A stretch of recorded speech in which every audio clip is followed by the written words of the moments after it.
started playing in '96 in a little student club somewhere. I did a DJ competition that I won. Right.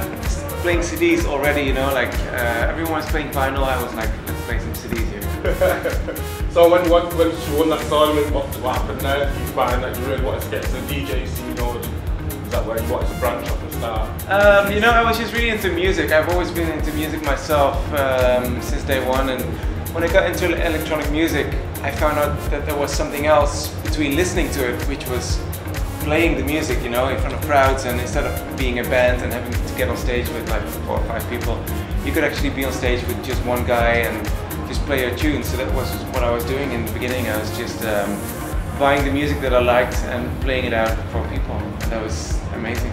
So where was the best clubs that you experienced? I think there was only one club where I played for a few years, which was the venue where I was playing as in my student time, and that was in a remote city somewhere in Holland. And going to clubs that was like way later, and even playing in the bigger clubs that started like late, more in the 2000s. Yeah. So then, like 2002, is that when you decided that you was going to branch out into production? Well, I think going into production, there was also a natural progression for me, because I just, you know, as I said, I've always been into music. Yeah, sure.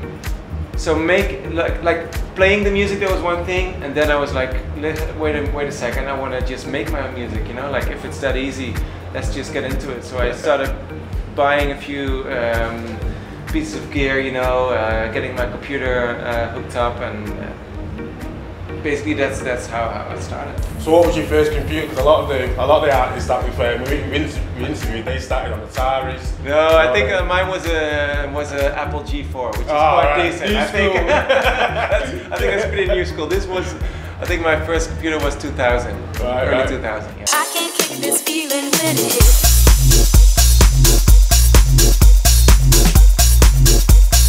So let's talk a bit about the software that you use as well, building your own studio. How did you find that? Did you think that you just bought a computer and then? That's basically what I did in the beginning. I just bought my computer and I started playing around with a program called Peak, which is basically just editing audio, like one channel, just copy, paste, merging certain samples, but it wasn't really arranging things yet. And then I found out about Cubase, and I started buying my first synthesizers. And what synthesizers did you buy first? I bought the Juno 106, I believe, the classic one, you know. And I recorded chords and pads, and I chopped them up and rearranged them, and you know, I was very creative, just doing things that you just shouldn't be doing, but you know, that's I guess the part of the experimentation process.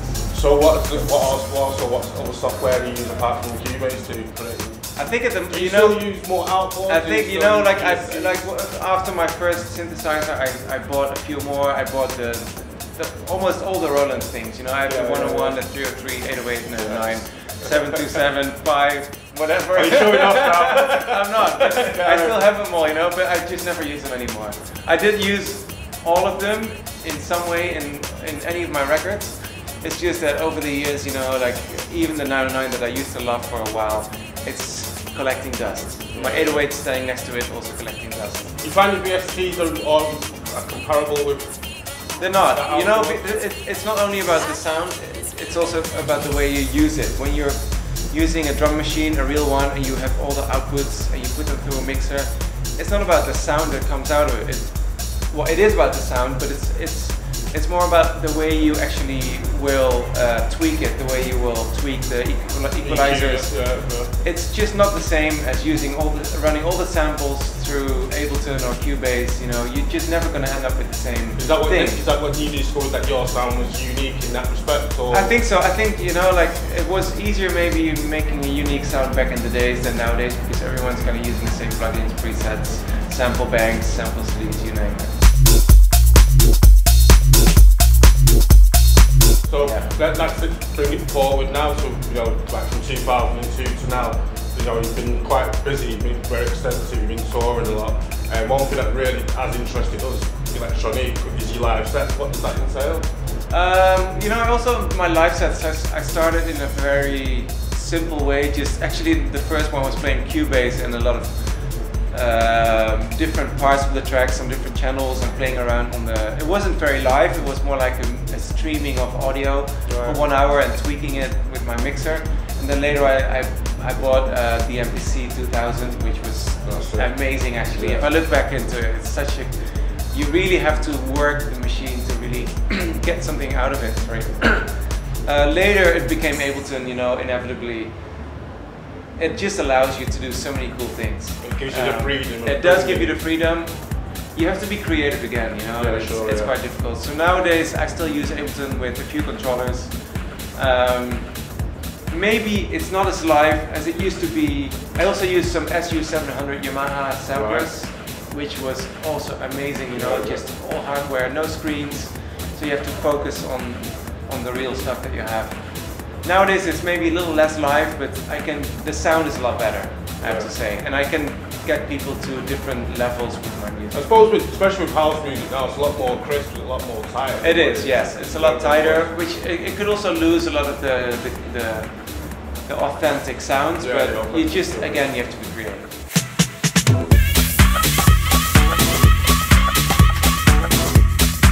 So what about the sounds that you grew up listening to? What made you think that you wanted to create certain sound? What was the record that you heard about? I really like. You know, I used to, when I got into electronic music, I started listening to Orbital, Left Field, Underworld. You know, all those bands, even Dreadzone, I was a big fan. You know, the bands that made albums that you could listen to from the very first record to the very last one. Yeah. I loved all of them, you know, and I think I got a lot of influence from that. Also, like the musical aspect, that was so important. And until today, I haven't really found the similar. Maybe it's also because I was younger, you know, it was all new for me, so it's hard to say if that was better music, but for me, it's still, that's where I come from. I think the music, not saying back then, but you know, when you look back on the music back then, it seems to have a lot more character, but I think we'd be saying the same thing 10 years That's time. the thing, you know, like, I'm not a purist, I don't want to be a purist, you know, like, if for the people growing up now, the kids, they don't have anything to do with the music that I was listening to when I was a teenager, you know, so for them it's different again. It really depends on the time and everything.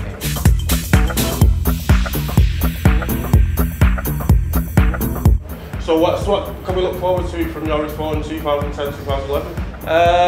A lot more singles. I'm working on a few remixes at the moment.